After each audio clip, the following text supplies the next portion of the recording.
Well, I think following the detailed process, delegating to the team, knowing Yeah. who to delegate, and everybody should have their roles and responsibilities so Right. that you know what you need to do and when you have to do it. Hi, I'm Chris Reynolds, and I'm on a mission to help independent financial advisors build a better business through a remarkable client experience. In this podcast, you're going to learn how to do that from my conversations with the visionaries, the leaders, the independent advisors who are reshaping the future of the financial advice industry. At the end of each episode, you're going to walk away with an actionable idea that you can take and use right now, and it will help you to build a better business today. This is Turning the Page. Very early in my career, I did something called Disney University. And Disney University teaches you something called the front end and the back end of business. The front end of the business is always what the client sees, what the customer sees, the fun stuff. But then there's always the backstage. And backstage is really what makes everything happen.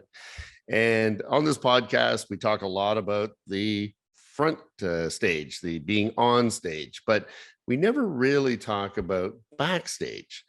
And the operational excellence of a business is a great business, right? Everyone focuses on the fun side, the relationship with the clients, marketing, communications. You've heard countless podcasts about these topics.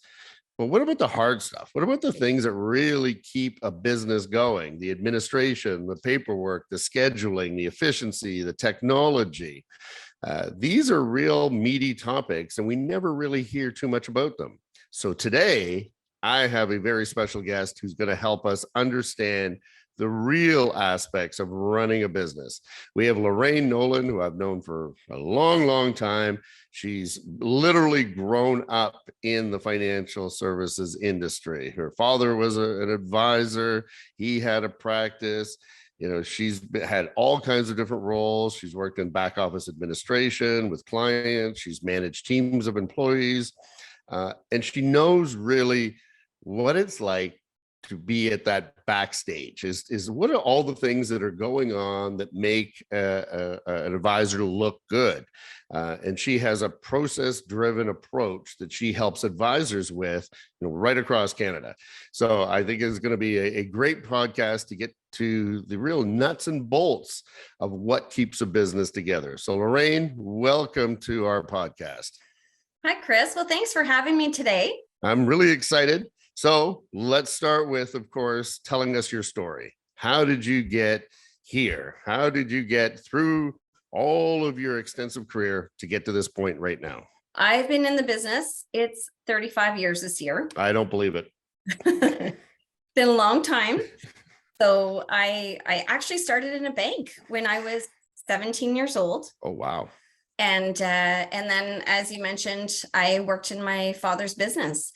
After I left the bank, I worked in he's an advisor. So I helped him with his business. And then I did that for a number of years. And then I moved on with my husband. So he was an advisor working in my father's business. Right. Yeah. And then we purchased part of the book of business. So I worked on the operations side of the business. I worked with the teams and I oversaw all the branches that we were running. So we ended up acquiring multiple branches along the way. Yep. And we grew our business to over 250 million in assets. Wow. And your husband, Dan, is no stranger to the show. We've had him on before. That's right. Yeah. And so what do you do now? Maybe explain to our audience what you do now and how you help advisors in your role and capacity today. So now I'm a consultant. I've decided to consult other advisors, and I specialize in operational solutions for financial advisors. So I help other advisors grow their business and help them with their efficiencies and their processes. That is, as I said, that's awesome. And when you were telling me about this, I was thinking about the show, and this is again one of the more, I'm going to say, the unglamorous part of our business, yet essential. Even when I was an advisor, without my assistant to keep everything running in the back, I don't know what I would do. I didn't know how anything was done. And as you said, you've been working with advisors your whole career. What do you think are the major administrative impacts to growth? What are the things that stop growth? And it's all in the sort of administrative operational side. So there's two things. There's the negative impact. So the lack of process. So if you have a lack of process, you have increased errors. There's a compliance risk as well, and you're inefficient. And then there's the positive impact. If you have a defined process, the teams know exactly what they need to do and how to do it. Right. And then it's a well-oiled machine. So if an advisor wants to control the process, how can they learn to, and I see this a lot, is a lot of times, the advisor will micromanage and they won't let go, and trust the professional to streamline the system. So how can advisors do that? What's the process that you work with them to allow them to let go and trust that the process is going to happen? So what I've noticed with working with advisors, sometimes they're doing the same thing year after year. Right. And their business hasn't grown to where they want it to be. So bringing in a professional to look at their current business can really help them with their new processes and uncover how they can work on their business. Well, I think it's a fresh set of eyes, isn't it? Because I've heard this expression before. People have been 20 years in the business, but they only have 1 year of experience, but they've just repeated it 20 times. So a lot of times the processes that they have in place today are the same processes they had 10 years ago. And yet, I think your point as being, use of technology, better efficiencies. Maybe you can give a couple of examples of where you've seen some of these deficiencies and what you've done about it. So some of the things that I've seen when I'm working with advisors is their technology isn't always up to date. Right. They're still using paper files. And they're not using the new technology such as cloud solutions that they could store their data, their client data. It's really being inefficient by not having up-to-date technology. Your data is not readily available. Right. It's not backed up. So if something were to happen, there was a flood, there was a fire, you lose all your data. Right. So, and it could be challenging and difficult for some advisors to change the way they're operating and start using the new technology that's available to them. Now, why do you think that is? Is it a hesitancy to learn new things? Is it they're uncomfortable with technology? Is it maybe their assistants or the administrative staff are not comfortable with it? What are some of the things that you see? Well, I think everything that you just said, so they might be uncomfortable. They're not sure what technology to use. Right. And the other thing is they really don't know where to start with the technology. How do you make it work in your current office? Yeah. And I think that's somewhat true. And based on the demographics of advisors, they tend to have not grown up with technology as the new generation certainly has over and over. Can you give an example of I know you've used the scanning technology and paperless. What about things like scheduling and that kind of thing? What are some of the things that you've seen there that you can improve upon? Oh, scheduling is a big one. If you're not using a system for scheduling, it's really difficult for the assistants to be proactive with the client meetings. Right. So if the advisors aren't using the scheduling system and the assistant doesn't have access to the clients the advisors are meeting with, you can't be proactive and you can't get the paperwork processed ahead of time. So everybody's scrambling at the last minute, and that's a lack of process. So you're being inefficient and you're missing things. You're missing what you need to do for those clients. Right. Another big thing that comes up continually, especially in our industry, the wealth management business, is compliance is such an integral part of what we do every single day. And this can be an extreme burden for some, and yet very streamlined for others. Again, based on your experience and working with lots of different practices, and over the years seeing the development of compliance in our industry, which has gone from not very much to way overboard. But that being said, what are some of the things that people can do to make, let's call it, make compliance your friend versus making it your burden? Well, if you have a repeatable process and you're doing the same thing for every client meeting and interaction, and you have your check boxes, you're remembering to send those client copies, and you're remembering to get those initials for a change or anything like that, and you're actually keeping it in a digital format, it's so much easier to go through these audits with your branch manager, or if you have to do a big compliance audit with the MFDA or IROC, it's so much easier. Now, one of the other things that comes up quite a bit is, of course, you can't do it alone. Advisors are really good at being advisors, I said, but managing a staff is a whole other thing, isn't it? So maybe what are some of the challenges that you see in managing and organizing a staff? And you've had a lot of staff over your tenure. What are some of the tips that you would give somebody in, building a team, managing a team, motivating a team, that sort of thing? Well, I think following the detailed process, delegating to the team, knowing who to delegate, and everybody should have their roles and responsibilities so that you know what you need to do and when you have to do it. And I think communicate regularly with your team. It's really important. It keeps everybody on the same page. Now, do you do that through regular meetings, or what do you think is the best format? Absolutely. Regular meetings is one of the best ways to stay in touch and to know what's going on week over week or day over day. Right. I know a lot of teams, they meet regularly every day. Every day. Well, that's good. Every day, multiple times a day. And some, they just meet once a week, but I know advisors are always communicating with their assistants.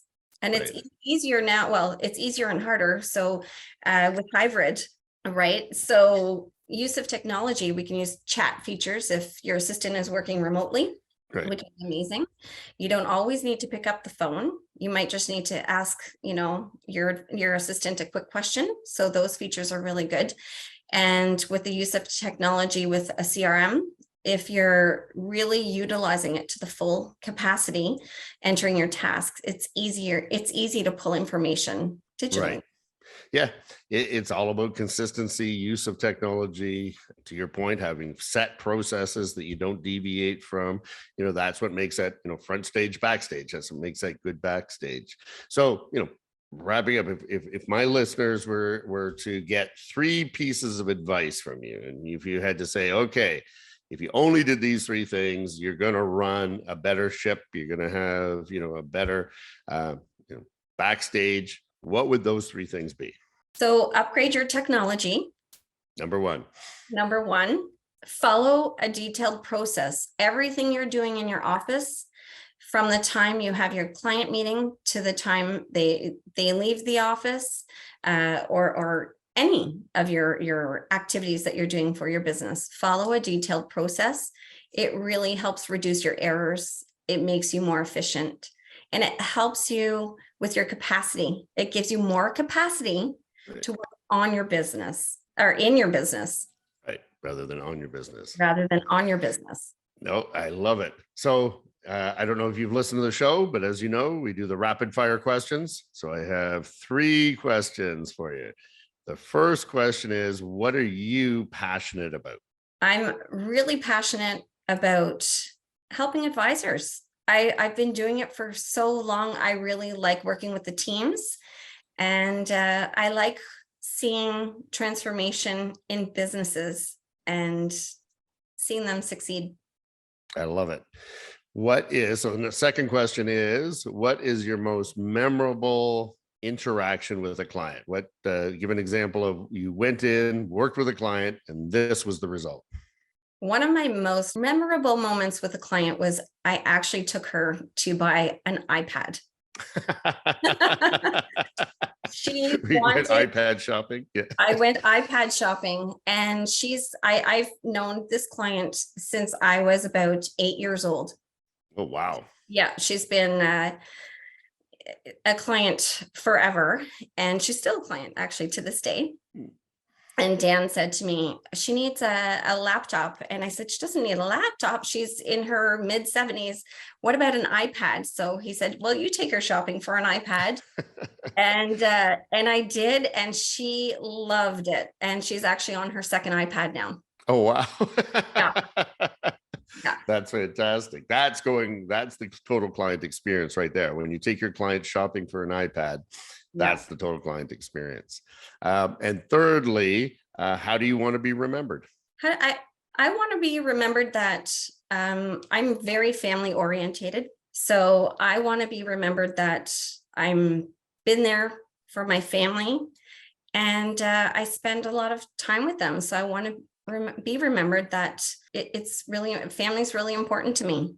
Well, I think you've certainly accomplished that. So this is great. And as I said, I'd like everyone to remember, going back to how I started, was Disney. Think of your business like Disney thinks of their business. As I said, I did the Disney University many, many years ago, but they really do focus on both the front stage and the backstage. And backstage is just important. And as Lorraine was talking about, they do something like process mapping. So what happens, and Lorraine's like an expert at this, from the time that client walks in the door to the time that client passes away, there's a process to handle every aspect of that client interaction. And I think it's critically important not just to have the cool and fun stuff up front working well, but you combine that with a fantastic backstage, a fantastic operational, and to your point, utilizing the right technology, utilizing the right processes, and doing it consistently. That's what makes a great business. So Lorraine, it was great to have you here. So if somebody, maybe any last words for our audience, and if somebody actually wanted to hire you to look at their backstage, how would they go about doing that? Well, I think it's really important for advisors to work with somebody that has experience in the industry. Right. So, if anybody wanted to get in touch with me, I do have a website. It's mavenalliance.ca. I'd love to help. That would be perfect. Lorraine, it was great to have you on the show. Again, really learning about that backstage versus that front stage. And I think it's something that every business person should really focus on. So it's been a great podcast. Thank you very much. Thanks, Chris. Thanks for joining me on Turning the Page. What did you learn from today's episode? If you follow me on LinkedIn, please drop me a comment there. I'd love to chat with you about it over a virtual coffee. Send me a message on LinkedIn, or you can do so at our website. The link's in the show notes. I'm Chris Reynolds, and until next time.